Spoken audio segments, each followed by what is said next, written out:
partir de l'instant maintenant qu'ils vont récupérer, qu'ils sont au pouvoir, qu'ils ont la force maintenant, qu'avec leur force maintenant, qu'ils vont récupérer ici. Maintenant, aujourd'hui matin, il vient à 5h, 6h, il fait rentrer les bandits dans la maison. Il fait sortir tout le monde dehors.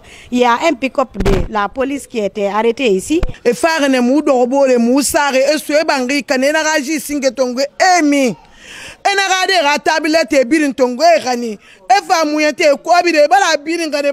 Mesdames, Messieurs, bonjour. Nous sommes vendredi 16 mai 2025. Nous sommes à Sanoya Rai, justement où un conflit donc domanial s'est produit ce matin. Très tôt ce matin, la famille Barry a été réveillée par des hommes en uniforme, appuyés par des jeunes.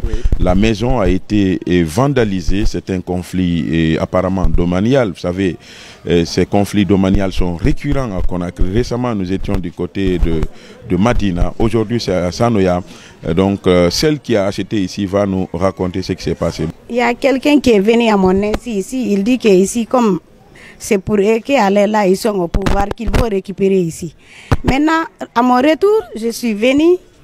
J'ai dit qui était ce personnage-là. Ils ont dit qu'ils ne connaissent pas. Un jour encore, ils sont venus, ils sont en train de mesurer ici. Derrière moi encore, j'étais sorti, j'étais parti au marché. Je suis venu, on me dit encore que les gens sont venus ici pour mesurer. Ils les ont demandé pourquoi ils sont là à mesurer. Ils disent que c'est pour la route, qu'ils sont venus pour mesurer la route. C'était un dimanche.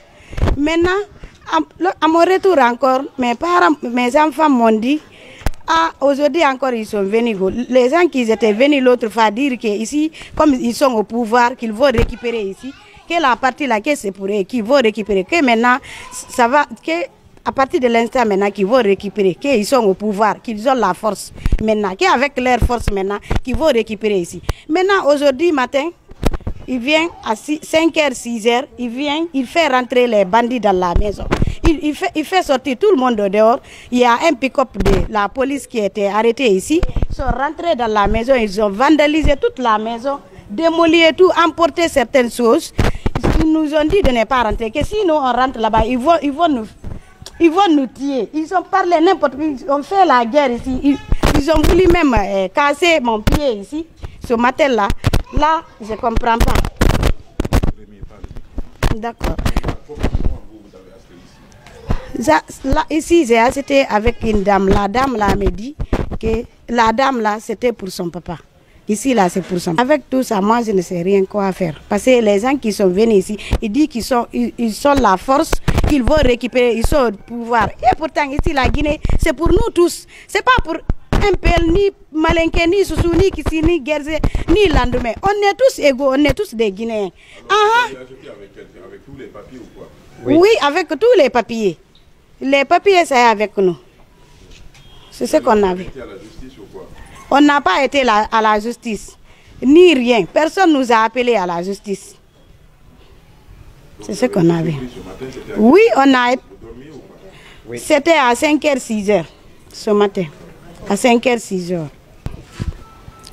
Ko hande bimbiɗo ɓe ari hari ɓe ardino ɗo e ɗi kaydiji ɗo wonde ko min iw e lié on e nder 10 jours ɓe ganda hay ko hombo inni men iw lié on e nder 10 jours.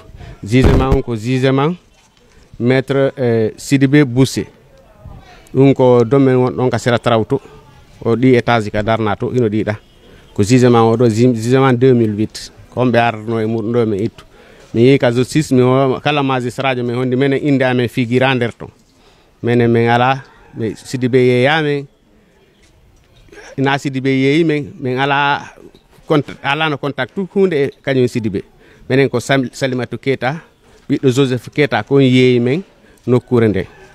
Donc ɓe ardi e ɗon ɓe inni ko men iw e lié on e nder on 9 jours joni noon meɗen ka justice meɗen contacti avocat ɓe amen ɓen meɗen yewtude fi muɗum ko ɗon ɓe hande bimbi ɗo ɓe ari ɓe ardi e police e bandiji quartier mi anda honto ɓe iwri e muɗum ɓe ari ɓe lanci sundum fof wana yiruɗon ɗo ni aray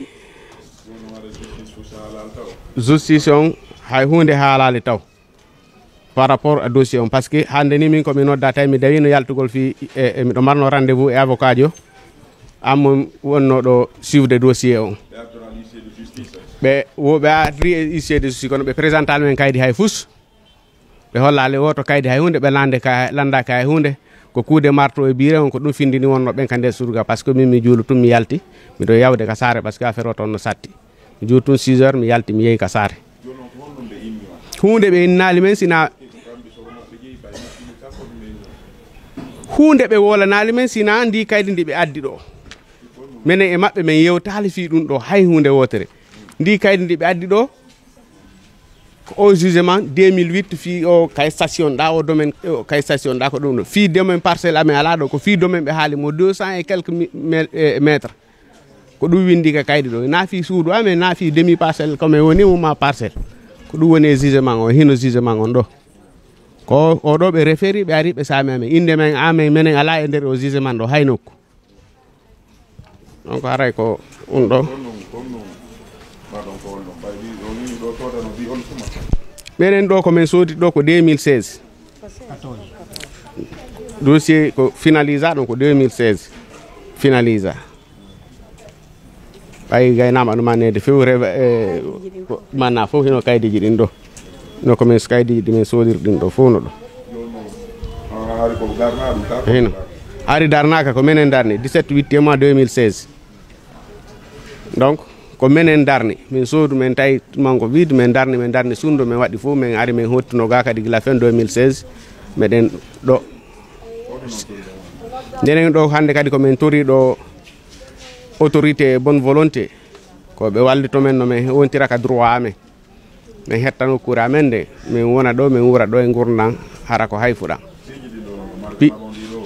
piji din do ni do ko men dabbu ko men naba men ala présentement parce que men ala non on projet men ala on dum men ala suudugo do ko men dabbu ko dum no yer ko lutti ko be fusali ko e ko be jettali ko wal den tablette ji pay ko téléphone ji mbudi ko wonno ko almoraji fo ko kambe yalti fo be jetti ko be faala ko police be no dari ga dama be jetti ko be faala ko be yetti ko eddi kom be lanci be yaltini min ka présentement kam won do mi anda hay hunde sina ko mi watti do adi biling be nara a dumbu ya ga imato mo be aga mu kumwali e fare ne mu do bore mu sare e so e bangi kanena ga ji singe tongo emi ena ga de ga tablette birin tongo e gani e fa mu yete ko bi de bala birin ga de ba mu ga do bore kasare se bire na de birin tongo e sa se gwe gani bangi dan na ga sare man fa fale ga finkari timura aga mu kenne mu fa ga ma pe wata mu tan lagina ka dira mu na mu tan na menga sa ga mu maligi fema